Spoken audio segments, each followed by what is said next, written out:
32-year-old Joseph Akathumza is no longer able to carry out his daily routine. He has to visit the hospital twice a week for dialysis, which leaves him weak. Akathumza is ailing with an advanced stage of kidney disease. He was diagnosed with this diabetes 23 years ago. At the time, he was 9 years of age. Medically, he had acquired type 1 diabetes. In type 1 diabetes, there is total loss of beta cells in the pancreas.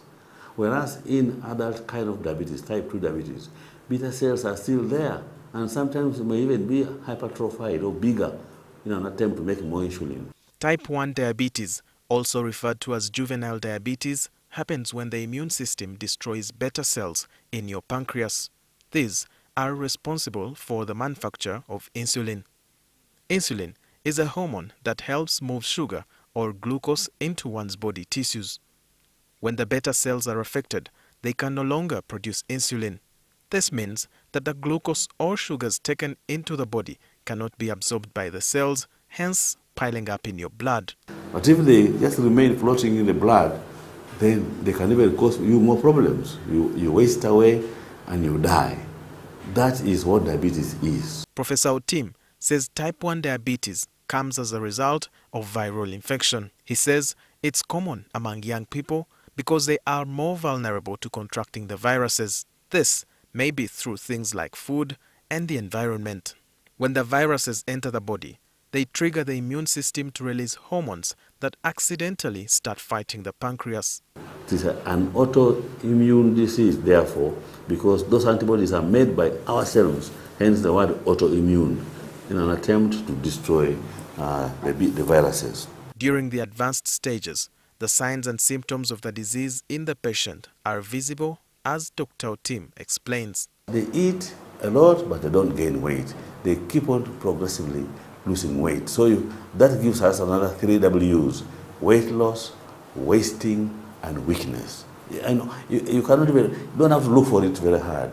Other probable symptoms include feeling very thirsty, passing urine more often than usual, particularly at night, feeling very tired, and loss of muscle bulk. These develop very quickly in young children. You as a parent will just be forced to know that your child is ill. Children are also vulnerable to another little-known diabetes that damages the pancreas. And that is the chronic pancreatic diabetes, which is malnutrition related.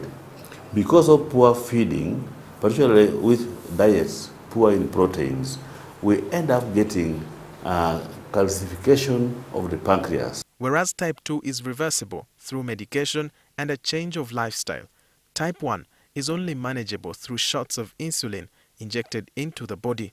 Dr. Otim says some local foods have been proven with the ability to heal the damaged beta cells in cases of type 2. Many of our foods, or fruits, whatever, or even leaves for that matter, have been shown to be curative. If not curative, they help a lot in ameliorating the conditions we're talking about. Diabetes also leads to other lifelong health conditions like blindness, loss of libido in men, and kidney failure, just like Akathumza now. Akathumza spends over 500,000 shillings per week at the regional referral hospital in Mbarara, where he has been receiving treatment for the last 2 months. It needs a lot of money and we cannot afford it. In case one would be interested in giving a hand as God guides, we could just send that money or that contribution on our account. Uganda does not carry out specialized surgeries like kidney transplants that Akathumza requires. All its patients are referred to hospitals abroad. Akathumza now requires $150,000 for treatment in India. Walter Mwesije, NTV.